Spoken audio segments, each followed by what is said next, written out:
Hi, I'm Tim. Join me in this video as we talk about drones, NFL football games, and can you fly your drone anywhere near an NFL football game?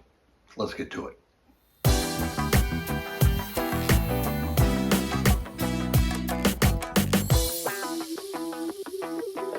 As a reminder, there are chapters of the timeline if you'd like to jump ahead in the video.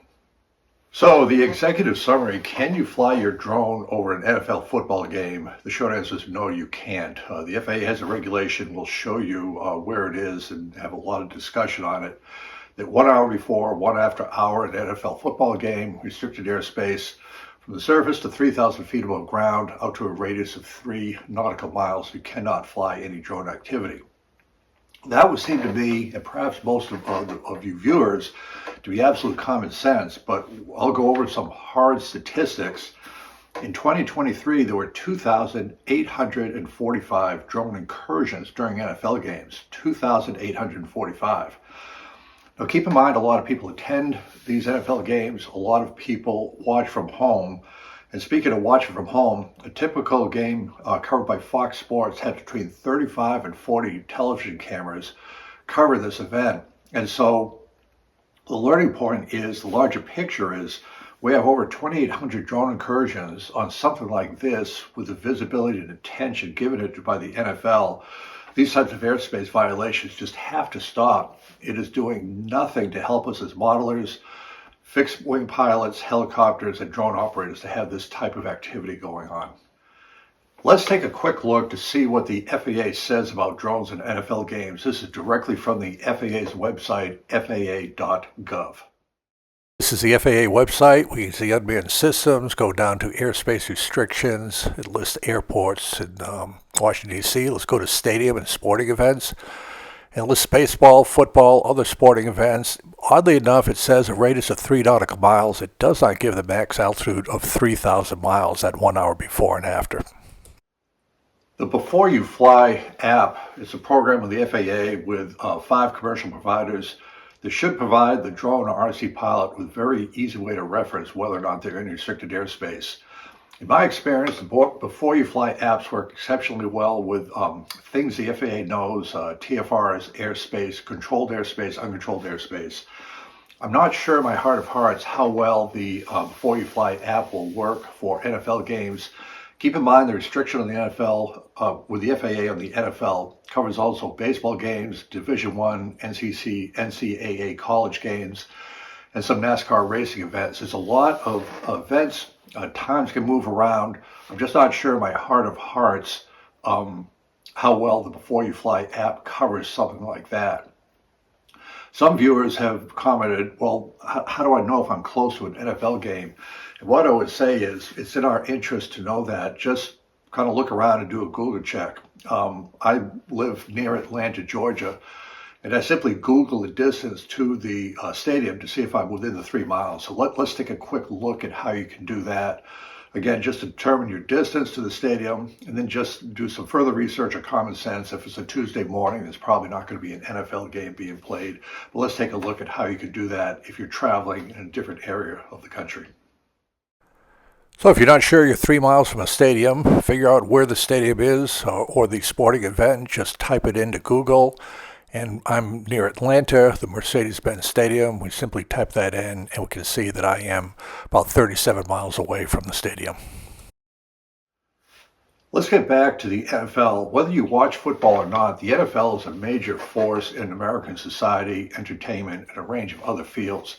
Roger Goodell is currently the commissioner of the NFL. And remember, the NFL is a business. Right now, it generates, the NFL, about $23 billion.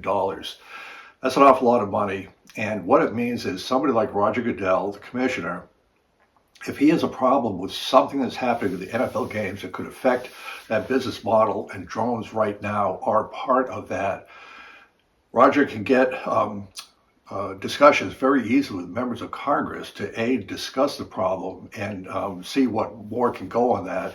In addition, people working for him can testify before various congressional committees. One thing we can all agree on is the NFL is exceptionally good at statistics, keeping track of things. And so, unfortunately, or fortunately, the NFL is keeping very close eye on these drone incursions because this is a safety issue. Nobody wants anybody to get hurt. You can have over 70,000 people in a stadium. If there's a rogue drone up there, it's a problem. So this is a statement by Cathy Lanier, and she is the chief of security for the National Football League. Okay, and this is before Subcommittee on Transportation, Maritime Security, Homeland Security of the House of Representatives. This is on December 10th, 2024, so not that long ago. So what she opens up with her remarks are, and I'll read from this, she wants to address to Congress, listen to this, the significant and growing threats posed by unlawful drone activity in and around our games and other major events. Unlawful drone activity risks the safety and security of the tens of millions of fans and stadium goers who attend major sporting events each year across the country. Those are pretty powerful words. So who is Cathy Lanier? What's her background? Well, what had happened was she was a member of the Washington, D.C. police force for 26 years. Started out at the bottom rung and wound up retired being the chief of police for the Washington, D.C. police. So 26 years with Washington, D.C. Police Department. She then got selected by the NFL to be the chief of security. So she's been doing that for over 8 years. So that law enforcement background, Washington, D.C., plugged into Congress. She's a good person, I think, to be the chief of security for the National Football League. And she points out that with the NFL, there's 1,700 professional players, 32 clubs, 17 million fans who attend the games over the year. And more importantly, the NFL doesn't enforce anything against the drones, but they can identify the drone problem to talk to the appropriate law enforcement offices to do it. So she says to Congress, I work closely with local law enforcement officials, federal authorities, stadium owners, many others to provide a safe and secure environment for our fans to enjoy the game. And she also served on the FAA's UAS, Unmanned Aerial System, Detection and Mitigation Systems Aviation Rule Making Committee. So obviously I'm not going to read the whole 5-page statement, but she testified back in 2018 and she wanted to provide an update since then. And so when she testified in 2018 and 2017, the NFL counted about a dozen incursions of drones. Now remember back then, drones are still relatively new, still evolving, and more importantly, the means of tracking them, remote ID, et cetera, where the very remote ID didn't exist, but tracking was not that great. The next year, in 2018, they tracked 67 drone incursions. Fast forward to 2022, it's 2,537. Then the next year, 2023, it grew to 2,845 drone incursions in NFL games. Okay, 3 that she pointed out to Congress. 2019, during the Super Bowl in Atlanta, FBI team detected a drone in the restricted airspace moments before an overflight of 6 Air Force F-16s. The FBI could communicate to the flyover team to prevent a collision. The next one, in a Ravens versus Bengals game, was delayed in 2023 because of a drone flying over the stadium bowl. Authorities detected the drone. State law enforcement officials were notified, located the drone operator. January 2024, the game between the Ravens and Chiefs was paused because the drone violated the restricted airspace. Again, stadium authorities notified state law enforcement officials. They located the drone operator, questioned by state and law enforcement, charged with 3 felony counts related to operating an unregistered drone, serving as an airman without a certificate, and violating national defense airspace. So then she continues, just to remind Congress, each and every one of these incursions violated long-standing law. And she talks about the FAA restrictions, 3 miles, 3,000 feet, plus or minus an hour of each game. That is just what it is. And it also includes Major League Baseball, NCAA, Division I football games, and NASCAR. And so the final thing I'll put from this testimony from Ms. Lanier, it says, given the persistent threat, so she's calling drone operators a persistent threat. The NFL and other sports leagues have been leading proponents of legislation safeguarding the homeland from threats posed by unmanned aircraft systems. So what's kind of interesting about this whole discussion, the NFL is laser focused on safety, the games, their business model. There's essentially no FAA involvement. The FAA simply establishes the rules of the restricted airspace, and then they're done. The NFL notifying law enforcement to enforce these rules. And because they're good at stats, they have a lot of TV cameras. You can't hide. If the drone is there, everybody's going to see it. It's just going to continue to contribute to perception that the drone pilots as a community are not good at following rules and regulations. So how did we get here? How did we get to this era of model airplane drone flight where we have to take tests and get certifications and being testified in front of Congress and all that? And I think it's interesting to look back a little bit on history. So I've been flying models for over 50 years. And if you accept the initial practical RC flights of the mid-1950s, for 60 years, up to about 2015 or so, the only thing that we had from the FAA was this one-page advisory circular. Now, an advisory circular is essentially an opinion piece of the FAA to interpret what might be confusing to somebody with the regulations. It might be how to log flight time or whatever. It's not a regulation, but it is an FAA statement about how to do something. So the advisory circular was on June 9th, 1981. It's actually kind of funny when you look at it today. So this is what the FAA thought after 25 years of flying RC model airplanes, June 1981. And this is really the last comp they had for the next 35 years till the regulations started kicking in. So the subject is model aircraft operating standards. The purpose is one page. The advisory circular outlines and encourages voluntary compliance with safety standards for model airplane operators. Fair enough. Background. Modelers generally are concerned about safety and do exercise good judgment in flying model airplanes. However, model aircraft can at times pose a hazard to full-scale aircraft in flight, and persons and property on the surface. Compliance with standards will help reduce the potential for hazard, etc. And finally, operating standards. These are the 4 suggestions they have. 1. Select an operating site that is a sufficient distance from populated areas. Stay away from noise-sensitive areas. 2. Do not operate model aircraft in the presence of spectators until the aircraft is successfully tested and been proven airworthy. 3. Do not fly a model higher than 400 feet above the surface, within 3 miles of an airport, etc. Then 4. Give right-of-way to and avoid flying in the proximity of full-scale aircraft. Use observers to help if possible. That was the guidance from the FAA. The reason we had this minimal guidance, and it's applicable to the discussion of the NFL, is RC modelers didn't violate airspace on a regular basis. And the structural problem with drones are they're very easy to buy and fly. You can go to a store and take off from the parking lot. There's not a lot of training required. They don't need or really gravitate much to a club system fly where you could kind of, your club is away from other activities potentially. And also the drones take pictures. I have flown drones. The pictures they take are absolutely gorgeous. They're beautiful pictures. And so when people are trying to take pictures, the NFL is an attraction for over 2,800 violations in 2023. So that's where we are with the advisory circular. Now, I'd just like to take a moment that the FAA does cover UAS sightings. It is a sighting report.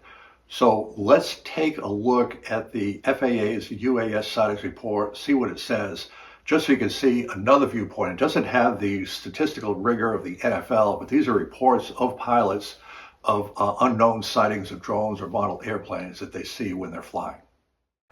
To get to the FAA UAS sightings report, just Google it, FAA UAS sightings. It comes right up on the suggested search areas. We go down there. It takes us to the FAA website, drone sightings near airports. And what the FAA does is every 3 months, every quarter, they'll put together a spreadsheet with all the reports. And you'll see the first week in January 2025, there's about 23 reports. That works out to about 1,200 sightings a year. So we click on that, you download it, and here is the report. It gives the state, the city, and there's a summary. You can see that it's airline pilots, helicopters, business jets, private aviation, just around the country. They're seeing these sightings. And some people say, well, I don't know if it's a drone or not. Well, they're airline pilots. They're professional. They're not going to file us on a whim. Here is a blow-up of one of the reports. You can see they talk a large quad rotor UAS to the right side. So I don't work for the FAA. I've never worked for the FAA, but I have had a lot of involvement with the FAA. I've been flying full-scale aircraft for over 50 years. Started off like most pilots in small aircraft, spent some years teaching as a certified flight instructor, and finished up flying commercially in big aircraft. So I've had a chance to see and work with FAA rules from a variety of perspectives.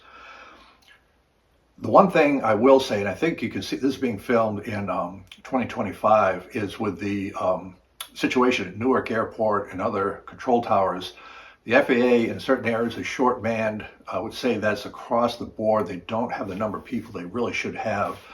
And the FAA is not looking for extra work. They're not looking to regulate drones because they just have time of the day to fill that up. And just as an example of how much the work can expand for the FAA is, remember, every SpaceX missile launch has to have a certification license from the FAA. And as these SpaceX launches continually blow up and have problems, the impact area, the debris, and all that, it's a lot of work for the FAA. So now you have the NFL that's got a lot of heft, a lot of access to Congress, a lot of influence, is complaining about drone incursions. And that's why, again, it's interesting the NFL is doing this really without any involvement of the FAA to speak of, or the AMA. It's just the NFL for pretty clear-cut incursions of restricted airspace with camera documentation. I do feel it's important for modelers, drone pilots especially, to realize that perceptions matter with what we do with our drones. We just like to fly drones to take pictures of our trips, our vacation, our homes, or whatever. However, when you have people like Cathy Lanier, the chief of NFL security, calling drones a persistent threat, those are fighting words. And when I hear persistent threat, I'm thinking of things like Ukraine, where that is essentially a drone warfare. Whether you like it or not, those perceptions are being conflated. Ukraine in 2025 is expected to use 4.5 million drones in the course of the war against Russia. 4.5 million drones, that's a lot. Congress is aware of that. The NFL is probably aware of that what if something bad were to happen with a drone at a game. Fortunately, nobody's been hurt. There's been no injuries due to a drone, but we're one bad incident away from something really gaining in importance and visibility with a further negative outcome to our ability to fly our RC model airplanes and drones wherever we want to do. It's just something we have to be aware of and somehow find the way within ourselves as a community to follow rules of not flying in restricted or controlled airspace without permission. Thank you for tuning into this video. It's an important subject. We're all a part of it. So let's just work together as best we can to follow the rules. The FAA will help people who help themselves. If we do a reasonable job of following the rules, staying out of trouble, like RC model airplanes did for the first 60 years of model airplane flight, we'll be in a much better position.